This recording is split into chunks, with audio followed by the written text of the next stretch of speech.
Welcome to the Inspired Hive podcast, where ideas ignite action and success stories fuel your next level up.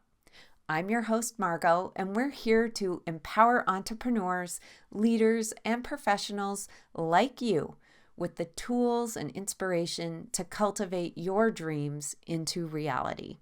Let's dig in.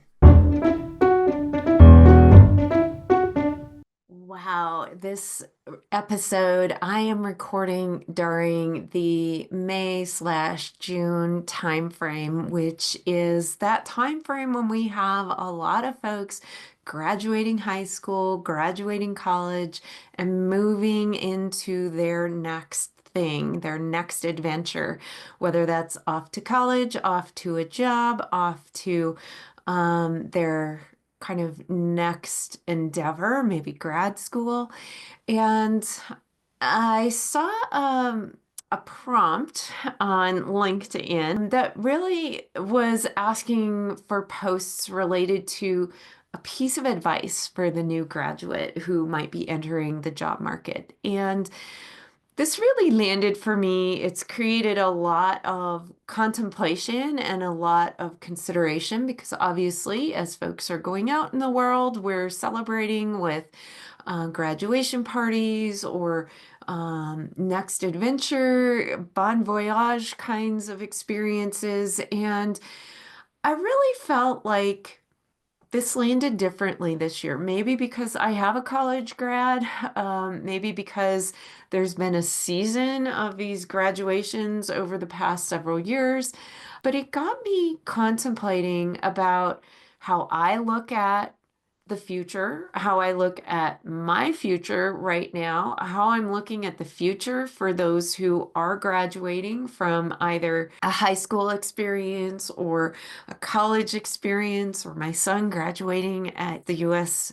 Air Force Academy. And it really has brought me back to my own high school graduation, my own college graduation, and just kind of thinking about what was transpiring in the world back then and what advice would I wish I had had, or how was I looking at the future at that time? We did have computers back in that dinosaur era. We actually had some things that were called portable phones, sort of like cell phones. We had entry-level work positions that were paying about $40K a year if we were lucky.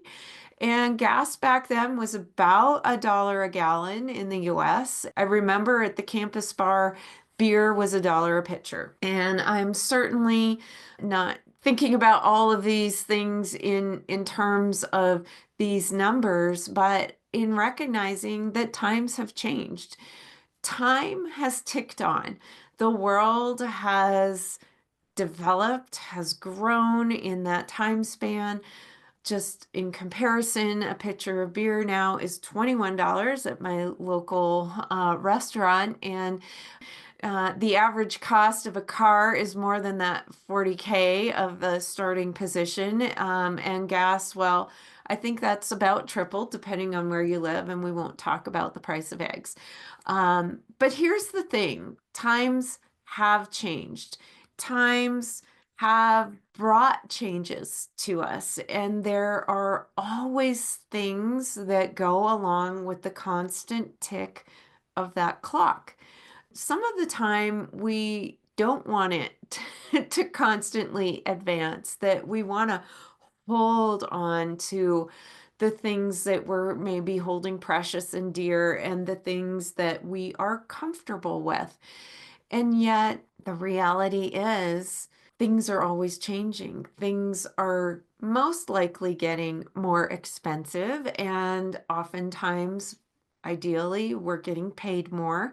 We're increasing our value of what we're worth through the things that we are doing in our jobs or in our lives, and through the skills we're amassing and also developing. Yet all of us are having these graduation occurrences in many ways. We just don't often stop to recognize or celebrate them. The thing that really struck me about this, what advice would you have as folks are transitioning to their next experience, it dawned on me that whether it's graduation or whether folks chose a different path, because some peers didn't go to college, right? Some peers went into the work world. Some peers are doing different kinds of experiences to develop themselves. And what this graduation or commencement is really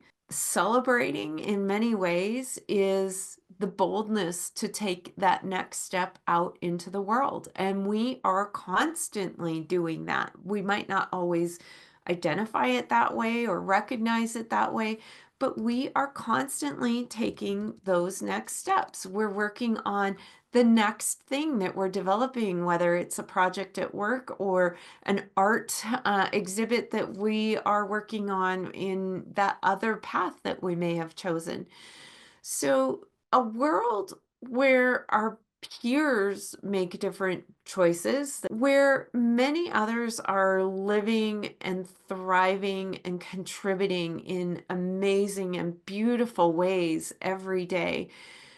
We're stepping into a world where grades are not the factor that's measuring our progress. It's a world where a positivity and operating from an energy of kindness and curiosity can really be the energy of the difference makers in the world.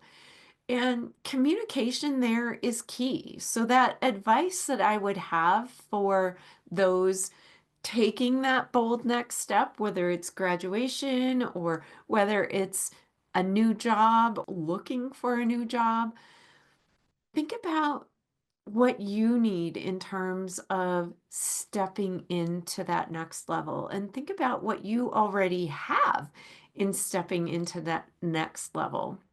Confidence comes from taking that action. That confidence comes from doing, not thinking about or intending to. And we really have this world where collaboration and curiosity can bring together really amazing things. It's a world where if we share our unique gifts and talents, everyone can be better, can do better, can achieve better.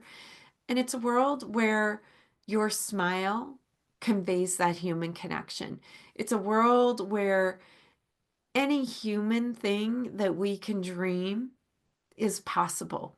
It's a world where time is going to continue to tick on, where innovation can drive change if you are willing to not only open that door of opportunity, but to walk through and take action on it.